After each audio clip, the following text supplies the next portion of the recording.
but perhaps I should say whole story. Not in the sense of something missing, but whole in the sense of being complete. Therefore, it is a whole. Everyone go, oh. When we ignore these differences, life's surprises can get us so turned around, it can put us on the spot. She gets me. Now, some people see life's surprises as problems to be ignored, while others as opportunities to be explored. And since this is the first day back at high school, let's explore this a little bit. This spot is made by taking a hole and placing it in front of the other kind of hole. Makes sense, yes? Yeah. This spot, though, is different. If you look closely,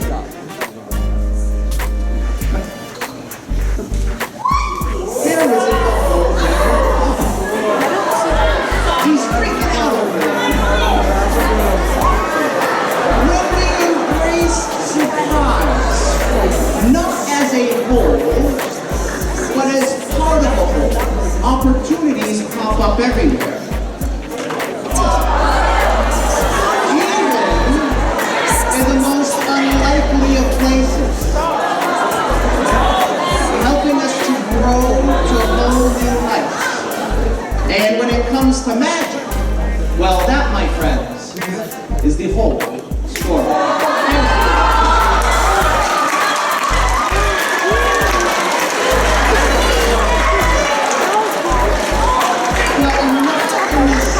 Something missing, but remember, in the sense of being complete. Therefore, it is a whole. Thank you very much. I think what I'm most excited about today is we're going to be talking about different positivity principles and practices so that we can have not only a positive start to the school year, but really succeed throughout the entire year. In fact, inside of this briefcase, I have perhaps the most important tool that you'll need to have a successful school year in high school. Would you like to see what it is? I was hoping you were going to say that. Otherwise, it would be a short presentation. Oh, by the way, it's probably not what you think it is.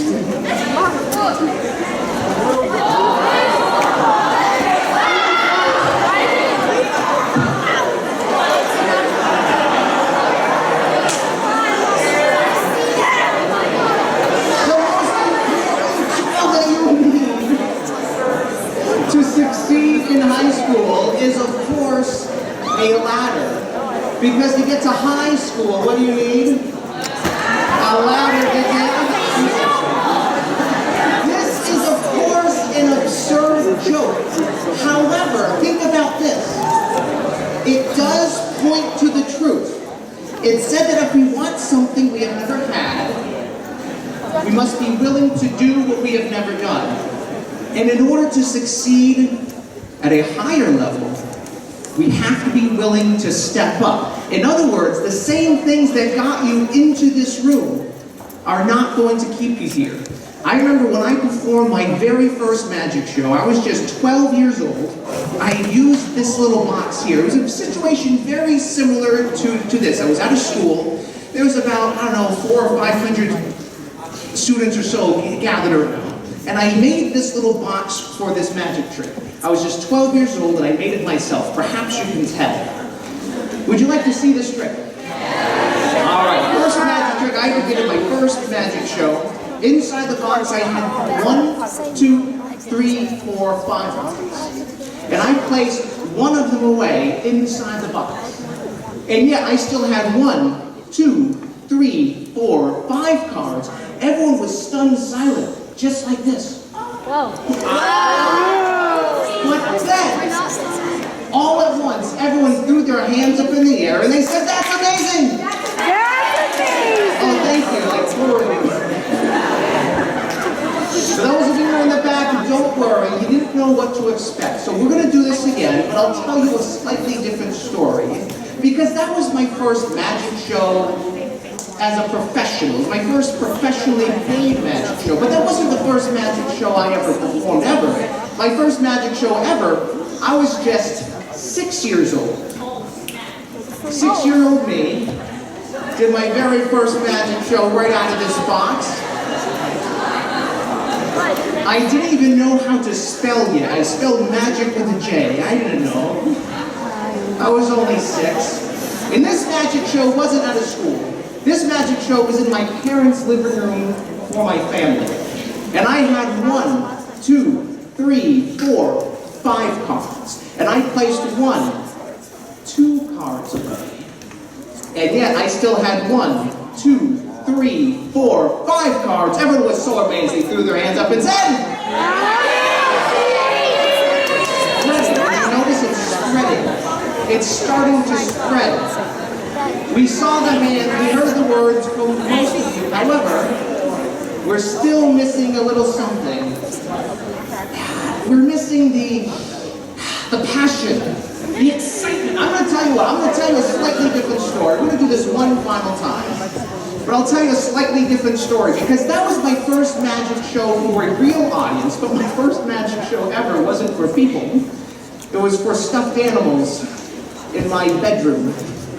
And I was just 3 years old. I didn't even know how to make words yet. I just scribbled all over this box.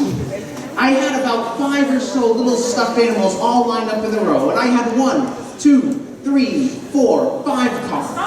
And then I placed 1, 2, 3, 4, 5, 6, 7, 8, 9 cards away. Cam isn't having any of this. But Cam, think about this. I was only 3 years old. I didn't know how to count yet.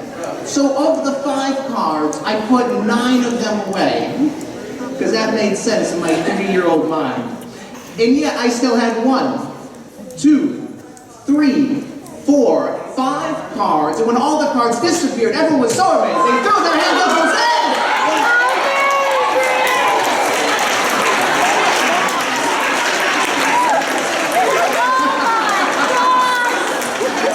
that's a true story. But think about this.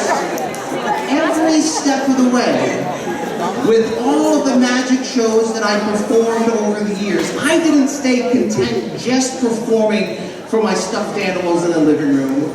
I didn't just stay content performing for my family. Every step of the way, I stepped out of my comfort zone and grew every time. In other words, the same things that got me started, the same things that got us into this room, are not going to be what keeps us here. And with that in mind, I'd like to invite one of you to join me up here. You may come right this way. Have a seat right over here. Have a seat. Trevor, are you having fun? Yeah. He's just so excited. All right, Trevor's going to help us out with a little bit of a magic trick, but it only works if we're willing to think outside of the norm. Trevor, do you like riddles? Like it didn't work. You do? I hate riddles. And let me tell you why. I can never figure them out. But what I like to do, I like to hear the answer to the riddle, and then I sort of reverse engineer it a little bit. Here's the idea. Trevor, with a knot tied in the handkerchief, is it possible to get the knot out without me untying it? Is it possible? Yes. Yes? Trevor said yes. I heard someone immediately yell yes, because of course, it's a magic show, so of course it's possible. In fact, this gentleman over here, I think, gave us an answer. What was your answer? Just pull it. That's right. The rule is we can't untie it. What you do is you just pull it off.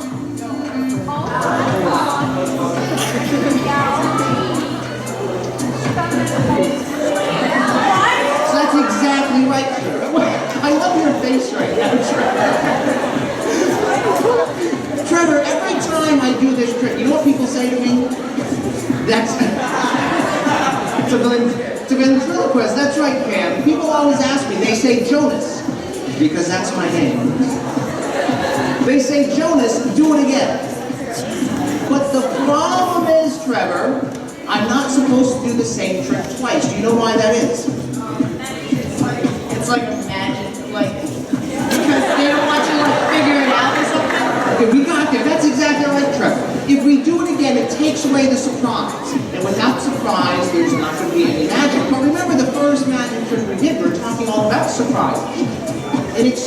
showing them as opportunities. There's always an exception, and the exception is if I can't do it again, we're going to have Trevor do it for me. Hold on to the handkerchief, one hand on each side, pull the knot nice and tight, let go with one hand, and wave that hand over the knot. Is that your magic hand? I don't know. Change hands. There, okay. Wave that hand over the knot. Give it a little wave. It's nice to be polite, isn't it? Now just pull the knot right off, Trevor. No! Let's hear it for Trevor!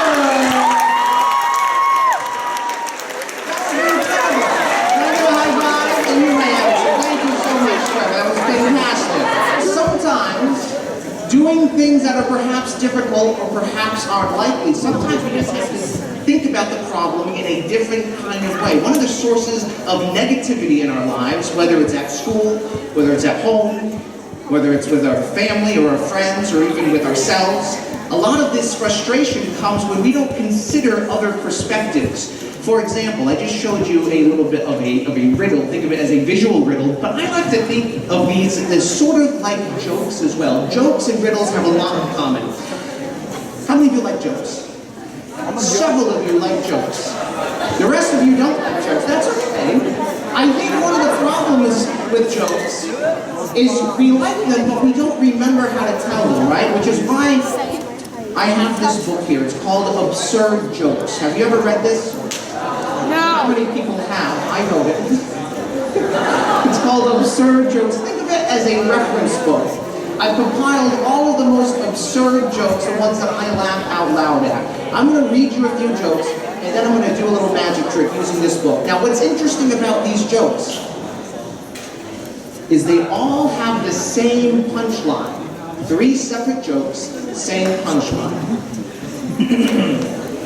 Why should you not draw a circle? Because it's pointless.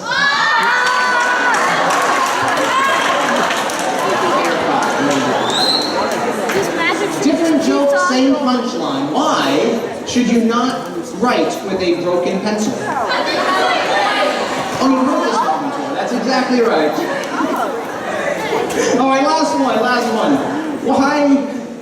Why should you not draw a circle with a broken pencil? You see, it all comes full circle, right? Now, I told you these jokes so that I could amaze you with this next piece. Let's see, what's your name? Miracle? Miracle is going to help me out. You can just come right to the front of the stage. Give Miracle a nice big hand.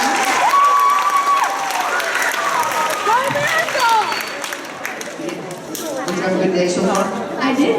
It's all uphill from here, so we're going to have so much fun. Miracle, I'm going to flip to the pages of the book.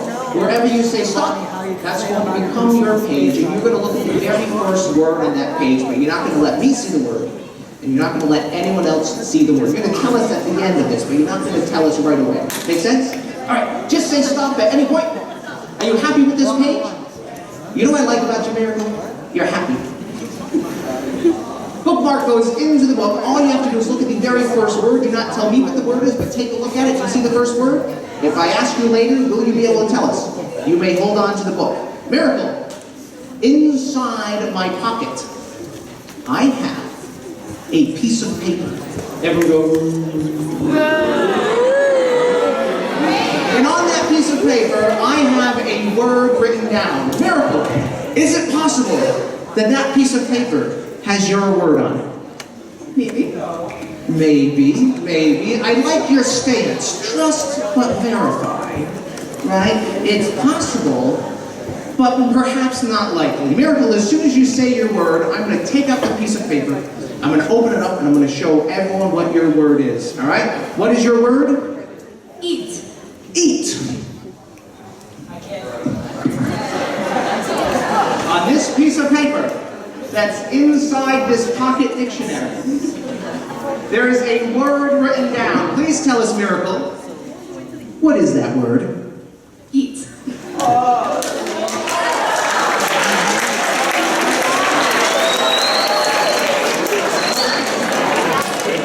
Okay. I know what some of you are saying. You're saying, but Jonas, there's a whole bunch of pieces of paper. There's a whole bunch of words. But think about this. What I said was true. There was a piece of paper inside my pocket. The problem wasn't my words. The problem was the receiving and the understanding of these words. So much negativity in our lives comes when we don't take the time to really step back and really understand where other people are coming from, to understand their perspective of things. But for those of you who perhaps thought that I did mean one piece of paper and mean one word, in the back of this book, Miracle, I have a little piece of paper.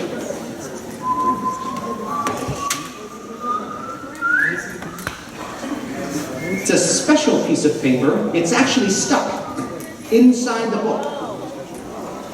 On one side, Miracle, you'll see there's a little picture of me, right?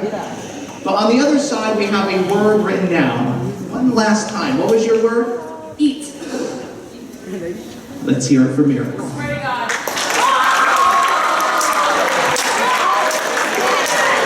Miracle, you may keep this and the book as a souvenir. Thank you so much, Miracle. One more big hand for Miracle. Thank you.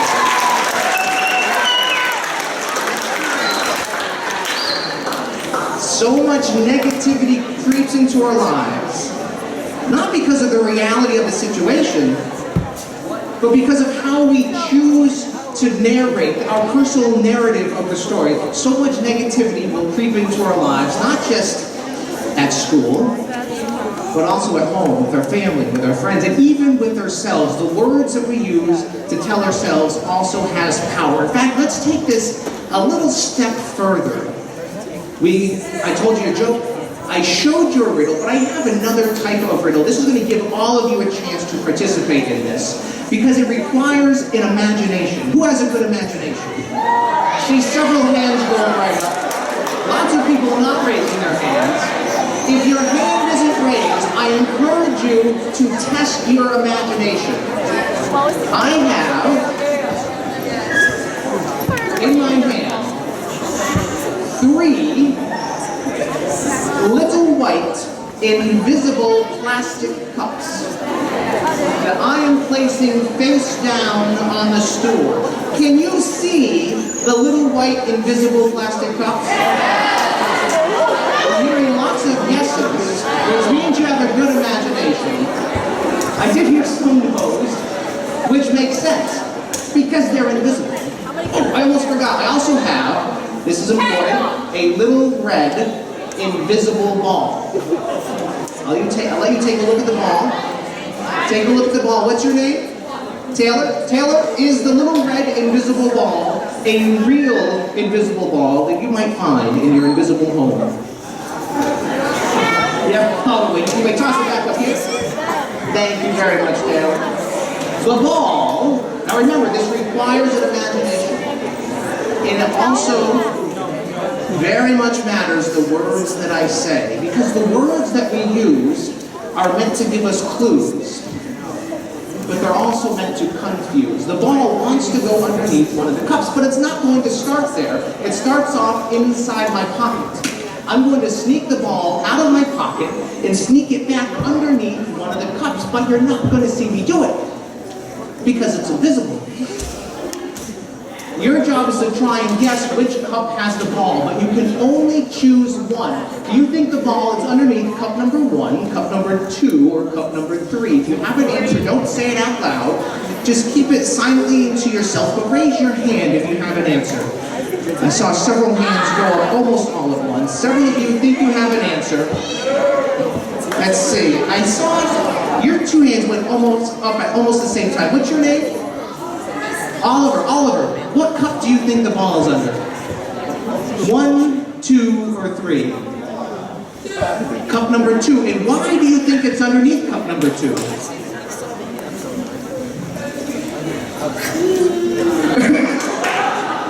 Because it's usually under 2. Well, that's a lot. I think I see what you're saying. We have 3 choices.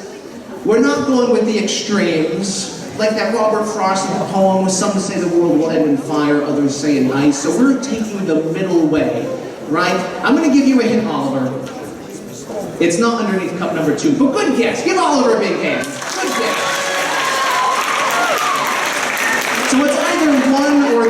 guy right over thinks he has the answer. What's your name? I'll give you a hint. It really is underneath one of the cups. What's your name? Brody. Brody, is it underneath 1 or 3? Okay, Brody thinks it's underneath cup number 3. I'm going to give you a hint, Brody. It's not underneath cup number 3, but good guess. Big hand for Brody. Big hand for Brody. That only leaves one choice. What cup do you think it's under? Oh, it's underneath cup number 1. She says, what's your name? Hannah. Hannah says it's underneath cup number 1, and she is correct. Give Hannah a nice big hand. Terrifying. Now, Hannah, I know what you might be thinking. So far, so what? We've been dealing with invisible cups, we've been dealing with an invisible ball. What does all this mean? It's because the words that we say matter. If we reverse engineer this riddle just a little bit, we'll discover why the ball was underneath cup number 1 and could have only been underneath cup number 1. When I set up this riddle, I told you that you could only choose one.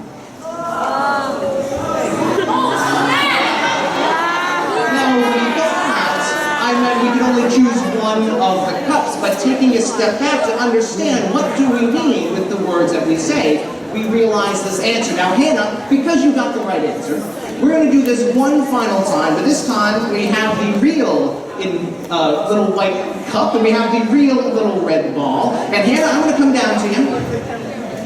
Hannah, take a look inside the cup. Is there anything inside the cup? Are you sure? Is that a little bit of dust? Yes. Now, if the cup happens to look like a toothbrush holder that you might find at Walmart, purely coincidental. And Taylor, you looked at the little red invisible ball, and you'll take a look at the real red ball. If the ball happens to look like a cat's toy, I'm going to give it back to Pumpkin later. That's my cat. She loves me. So we have the little red ball, and we have the white cup. The ball wants to go inside the cup. However, it's not going to start there. The ball is going to start off inside my pocket. Now remember, the words that we use matter. So watch closely. The ball wants to go inside the cup, but it won't start there. It's going to start off inside my pocket. I'm going to sneak the ball out of my pocket and place it back underneath the cup without any of you, especially Hannah, seeing. Are you ready? I said, are you ready? The ball goes inside my pocket. Would you like to see that again? It was a little quick. It was a little quick. Now remember, we were talking with Cam earlier. What's that, Cam? Well, think about this. Every time I do this, people have a few things that they say. One thing that they say, of course, is their suggestion that maybe I'm hiding some things, like maybe I have 2 balls instead of 1. I'll tell you what we're going to do. We're going to take this a step further, and I'm going to do this one more time to prove that we only have 1 little red ball. However, to do it a second time, we have to change how we do it, because I'm not allowed to do the same trick exactly twice. If one exception is to have someone else do it, the other exception is to change how I do it to keep the surprise. Now again, we go back to that first magic trick. We can see life surprises as problems to be ignored or as opportunities to be explored. It's kind of like that age-old saying, when life gives us lemons, what do we do? Make orange juice! Squeeze them in someone's eyes!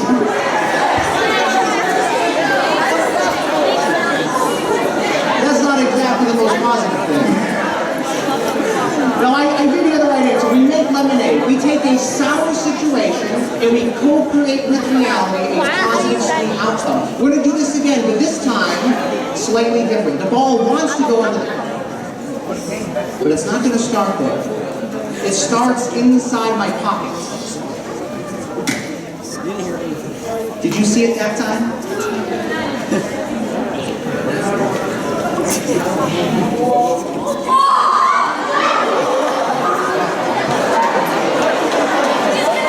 That's the lesson I was talking about.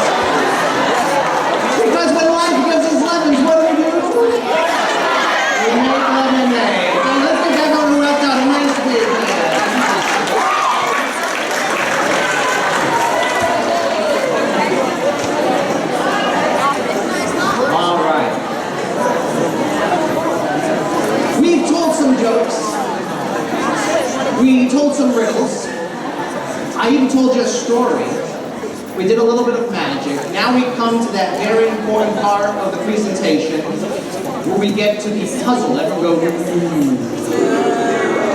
Do you like puzzles? I hate puzzles.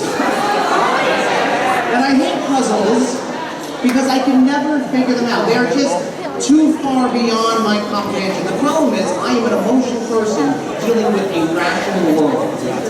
However, what I do enjoy is this one particular puzzle that for years I ignored. There's this one particular puzzle that I ignored for years and years. And the reason I ignored it is I thought it was beneath my dignity as a human person. I'm of course talking about the Rubik's Cube. Does anyone know how to solve this thing? Some people have figured it out. Most people, like myself, for many years, do not know how to solve this because I thought it was too difficult. However, eventually what I realized is that just because something is difficult, it doesn't mean we shouldn't try. It just perhaps means we either have to try harder or perhaps think about it and approach it in a different kind of way. So up until recently, my best time solving the Rubik's Cube was just about 30 years. And the reason it took me that long is the first 29 years I ignored this problem thinking it was too hard. But eventually, again, I realized just because something is hard doesn't mean we should ignore it, but it means we have to just try a little bit different. So I decided to tackle this problem. However, just like with anything else in life, not even puzzles, but maybe it's something at school, something at home, maybe it's a relationship problem, maybe it's a work problem, whatever the case may be, you don't just dive headfirst and think you're going to solve it on the first try. If you want to become a writer, you don't start off by writing a novel, maybe you start off by writing a journal.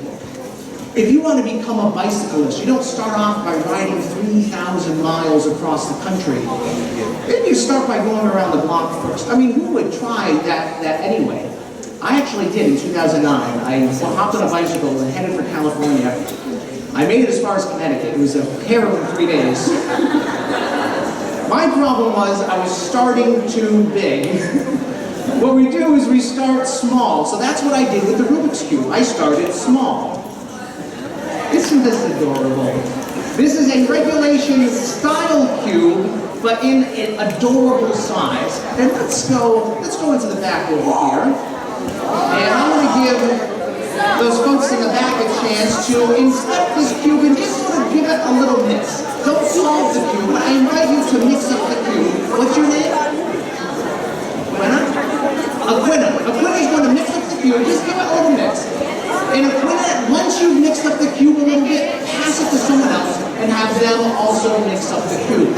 Now the reason I'm having Aquina and the folks around her mix up the cube is because every turn that she makes with the Rubik's Cube, it makes one of 48 quintillion different color combinations. That's 48 quintillion. I didn't even know that was a number. I had to Google it. That's the number 48 with 18 zeros after. If we had a regulation size cube, like the one on stage, if we had a regulation size cube for every possible combination, it would fill the entire Earth's surface 275 times. And I know this is true. I read it on Wikipedia. Is the cube mixed? Who has the cube? All right. Is the cube mixed? Thank you very much. Give her a nice big. Let's give everyone who helped out a nice big.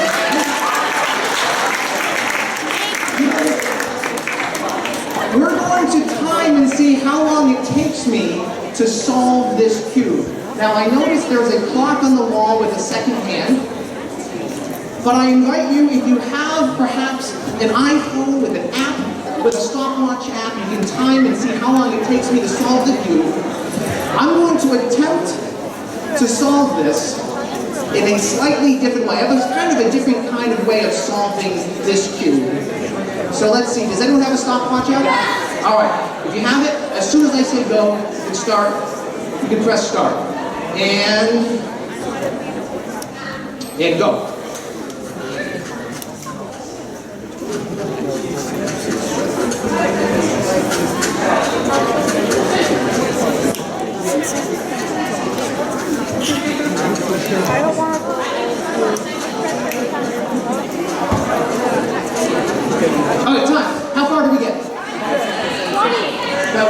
15, 20 seconds or so?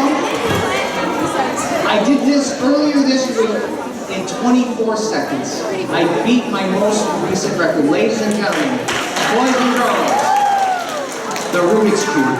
Thank you. Thank you. Cam is doubting me at every corner. Is he always this way? And he's so proud of it too. All right, as perhaps some of you might recognize, Oliver has a question, yes. Can you have the lemon? We'll talk about the lemon in just a moment. Good question though. Think about this. Most people, when they solve the cube, they place all the same colors on each side. They'll put all the red on one side. They'll put all the green on one side, all the orange on one side. But consider this. That's only one of the 48 quintillion possibilities. That's only one way of solving the cube. I already know how to solve it that way. So just like anything in life, as soon as we get good at one thing, we don't just stay there. What we do is we step outside of our comfort zone and do more than we did to get into this room. So I decide on a different color combination, and I solve it for that. And this is what I decided upon today. Thank you very much. Cam is still not believing a word that I'm saying. So I'll tell you what. I did not decide on this combination, but our friends in the back did.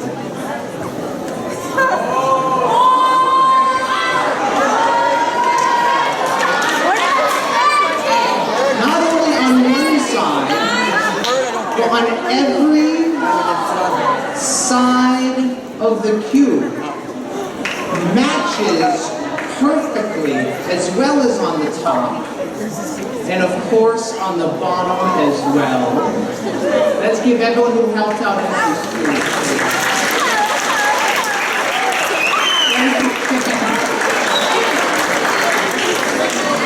There's my biggest fan, I think. But remember this, just doing what's expected, just doing what got you here today is not going to be what keeps you here.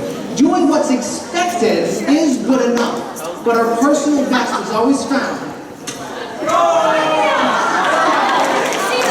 in doing more than expected.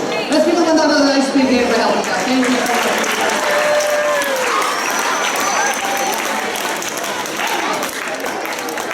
All right. Let's take this a step further with something that all of you can participate with. In fact, I'm going to invite, let's start with someone in the front row. What's your name? Jacob? Jacob, you can stay right there, Jacob, but I invite you to take a look at this number chart. How are your eyes, Jacob? They're very good. If I were to ask you to read this chart, would you be able to read it? Not in English? Well, read the individual letters. So, Jacob, if I invited you to read those letters now, would you be able to? And of course the answer would be no, because a moment ago he could see the letters, and now he can't see those letters. It's easy when we have the answers right in front of us. It's much more difficult when they go away. However, just like anything that's difficult, if we ask the common question, can I do this? It's a common question. The answer will probably be no. However, if we ask the higher quality question, how can I? Consider this. This is a higher level question because it presumes that there is a way and we only have to find it. I'm going to put the letters up here once again, and I invite you right where you are, turn to the person next to you. You're going to do this in pairs or groups of 3, and I'll give you 3 minutes to try and figure out how to recite this from memory by asking the question, how can I? I will leave this up. You may begin now.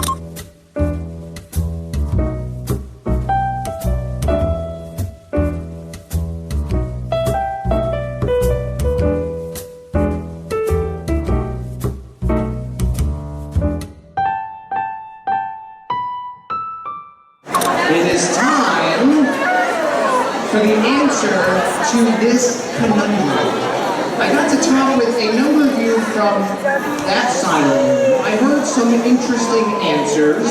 I saw one person took a photograph, which I liked. I like that idea. It's a nice memory aid. We learn often in pictures. That's one way of learning this, right?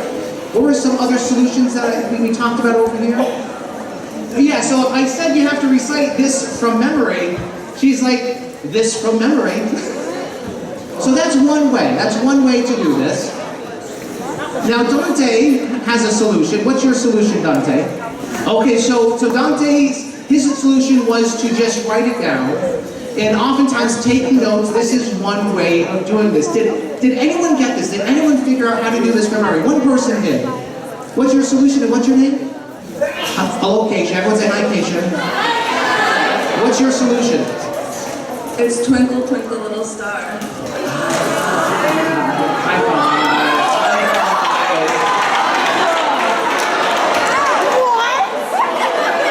That's exactly right.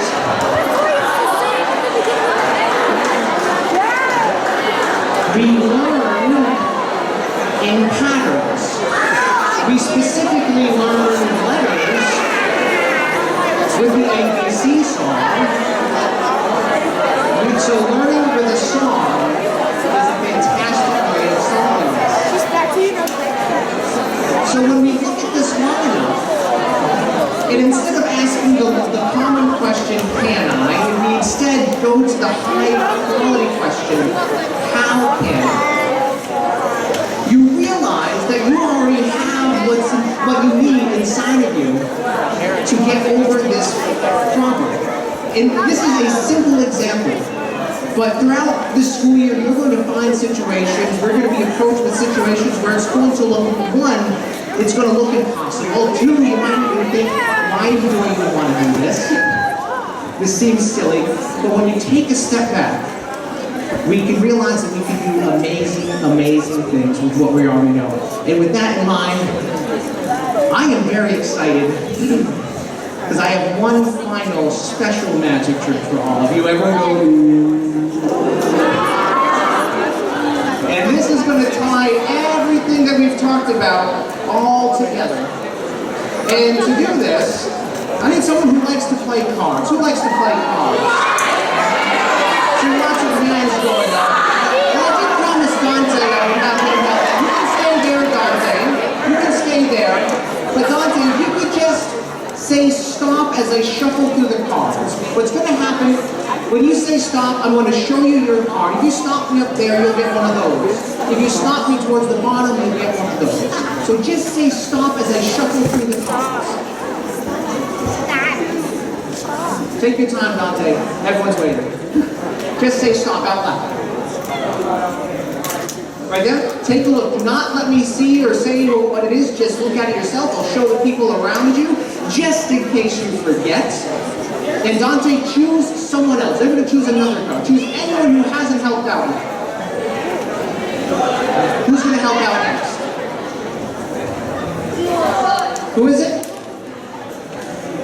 Who is it? Emmanuel. Who's Emmanuel? Hi, Emmanuel. Everyone say hi, Emmanuel. Emmanuel, say anything. Just say stop as I shuffle through. Take your time.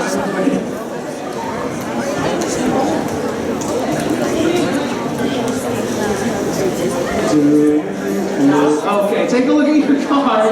You know what I like about you, though? You're a man who knows what he wants. He's not going to just accept any card. Memorize your card. I'll show the people around you. And choose one final person, someone who hasn't helped out yet. Choose one final person. This is the last one. Oh, you pointed to the guy next to you. Who's that guy? Brody? Oh, Brody. You did already go. Choose someone else. Choose someone else. The twins. So say stop in unison. That was perfect. Take a look at your card. Do not tell me what it is. I'll show the people around you as well, just in case you forget. The cards. Go back. Don't forget your card. To finish this magic trick, I would like to invite Cam up here to help me out.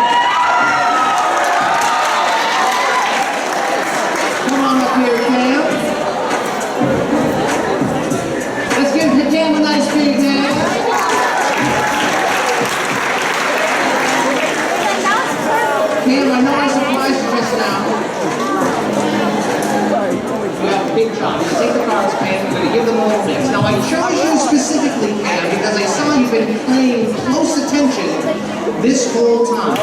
So, Pam, you're just going to give the cards a little mix, and when you're done mixing, you're going to place the deck inside of this rubber band. So give them a little mix, mix, mix, mix, shuffle, shuffle, shuffle. Think about this. Just one card would make this difficult. But by having 3 cards picked, this is taking it a step higher. You're doing a good job, Dan. Place the deck inside the rubber band, and then place the deck onto the stool next to the cup and the lemon. Cam, to take this a step further, you're going to put me into this straitjacket. So if I am to find those 3 cards, I must first escape from the straitjacket, shuffle through the cards to find those cards. I'm going to turn so everyone can see what you're doing. You have a series of like belt buckles starting at the very top. You pull them as tight as you can, and you work your way all the way down. And I'm serious about this. Pull them as tight as you can. Some of you may recognize this stunt as something the late, great Harry Houdini used to perform. And Houdini was famous for doing escapes. But what you probably don't realize is Houdini was also famous for doing card tricks. It's been pointed out by Trevor that he would also go into a tank of water. In the interest of time, we're skipping the tank of water. Can we do this?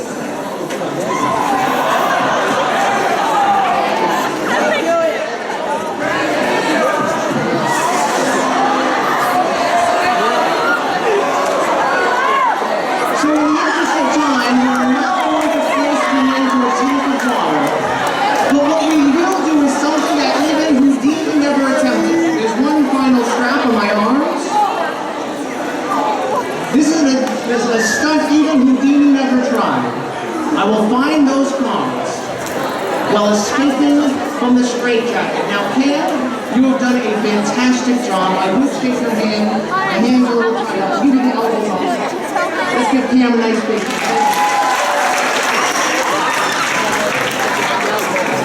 Ladies and gentlemen, I will attempt to escape before it's time to go to the buses.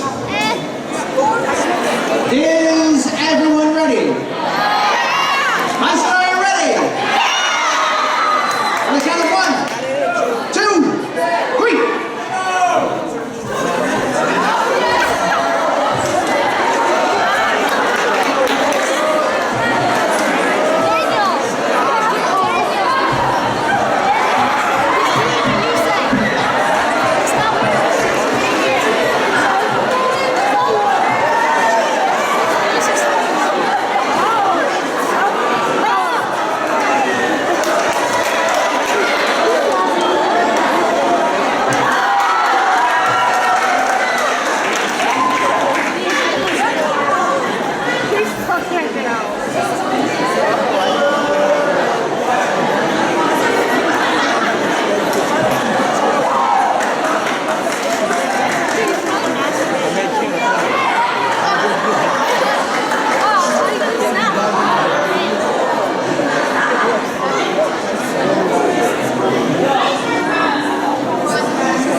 jacket, and I'm exhausted, but this can only mean one thing. We have the playing cards. Did I find the correct cards? I'm gonna call out these cards one at a time. If you hear your card, you'll say, yes, that's my card. Who chose the King of Hearts? Whose was it? It was his card? It was from a shuffled deck of cards. All right, that was it. Who chose the Three of Clubs? Dante, was this your card? Yes, give Dante a nice big hit. I was in a straitjacket. And the twins chose the last card, the Jack of Spades. This wasn't your card? Wow, are you serious? This is the big finish. This is the big... Oh, wait, I'll tell you what. Sometimes this happens. But remember what we said. Just getting into this room is not enough. Because if we rely on that, sometimes we're going to fail. Sometimes things aren't going to work out as we try. But we can embrace surprise as problems or as opportunities. It's like those lemons that we face. We can choose